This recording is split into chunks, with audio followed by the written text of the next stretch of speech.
Muling nanindigan sa Senate Committee on Health Chairman Senator Bongo na hindi siya titigil na magsulong ng mga programa at batas para makamit ang mas magandang health benefits para sa bawat Pilipino.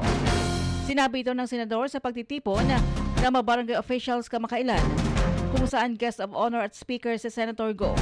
Kaugnay nito, muling nananawagan ng senador sa PhilHealth na huwag patulugin ang pondo nito at gamitin para mapakinabangan lalo na ng mahihirap na pasyente.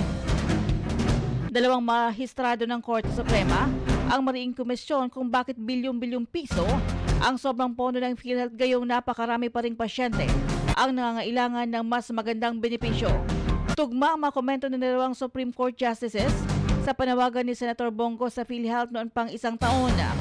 Naniniwala ang senador na kung prioridad ng PhilHealth ang pagpapaganda ng benepisyo, hindi mawawalis ang pondo nito pabalik sa National Treasury at magagamit sa ibang proyektong walang kinalaman sa health.